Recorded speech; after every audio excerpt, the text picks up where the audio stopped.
சிவாய நமஹ. அடியாருக்கு அடியன் சந்தோஷ் திருமேனி சிவாச்சாரியார் வரக்கூடிய இந்த 6 மாதங்கள் தனுசு ராசிக்கு பலன்கள் எப்படி இருக்குன்னு பார்ப்போங்க. சரியாக சொல்லணும் அப்படின்னா June, July, August, September, October, November, டிசம்பர்னு சொல்லக்கூடியதான இந்த 6 மாத காலங்கள் தனுசு ராசிக்கு பார்த்தீங்க அப்படின்னா ரொம்ப ஒரு நல்ல காலம் அப்படின்னு சொல்லலாம். முக்கியமாக சொல்லணும் அப்படின்னு பார்த்தீங்க அப்படின்னா உங்களுடைய ராசி நாதனாக இருக்கக்கூடிய குரு பகவான் மறைஞ்சு இருந்தாலும் கூட உச்சமடைகிறார். ராசிநாதன் உச்சமடைவது அந்த ராசிக்காரங்களுக்கு நன்மையை அதிகமாக கொடுக்கும். அது 8ஆம் இடம், 12ஆம் இடம், 4ஆம் இடம், 9ஆம் இடம், 5ஆம் இடம், இதெல்லாம் அடுத்த விஷயம். ராசிநாதன் உச்சமடைஞ்சா ராசிக்கு நல்லது. அந்த வகையில் ராசிநாதன் உச்சமடைஞ்சு இருக்கக்கூடியதான இந்த சமயத்தில் உங்களுக்கு நல்ல பலனை குரு பகவான் வழங்குவார்.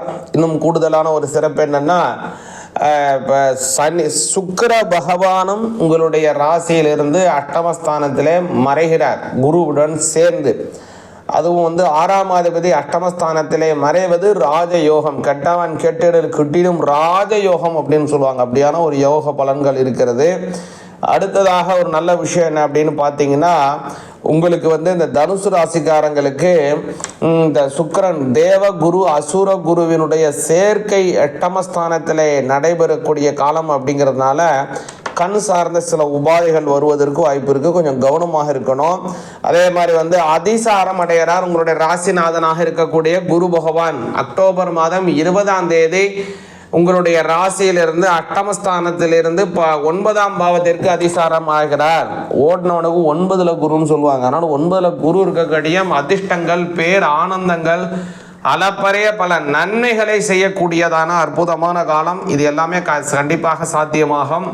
அதே மாதிரி முக்கியமான ஒரு விஷயம் என்ன அப்படின்னு கேட்டிங்கன்னா, ராகு கேத்துவினுடைய பெயர்ச்சி நடக்குது. அது எப்போ நடக்குதுன்னு பார்த்தீங்கன்னா நவம்பர் மாதம் 13ஆம் தேதி 2026 இந்த ராகு கேத்து பெயர்ச்சி நடக்குது.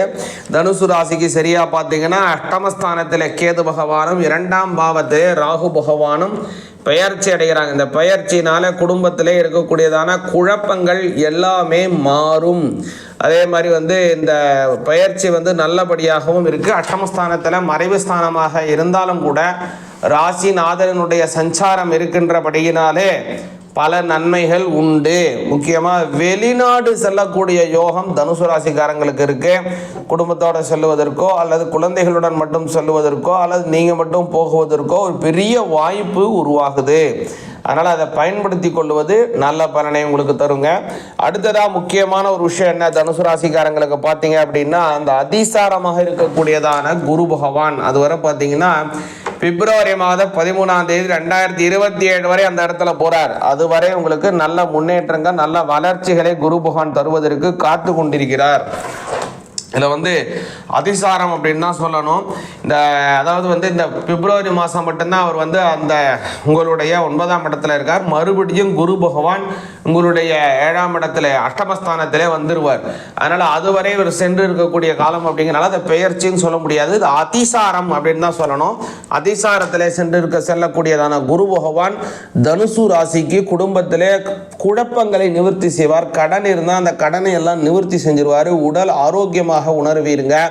பல அளப்பரிய பல நல்ல விஷயங்களை செய்து முன்னுதாரணமாக இருப்பதற்கு பெரிய நன்மைகள் உங்களுக்கு ஏற்படும். அதனால் தனுசு ராசிக்காரங்களுக்கு வரக்கூடிய காலம் நன்மைகள் உண்டு. முக்கியமாக முருகப்பெருமான வழிபாடு செய்யணுங்க. ஒவ்வொரு சஷ்டி அல்லது செவ்வாய்க்கிழமை கிருத்திகை நட்சத்திரம் முருகப்பெருமான வழிபாடு செஞ்சு வாருங்க. அமோக பலன்கள் உங்களுக்கு நிச்சயமாக கிடைக்கும். சிவாய நமக.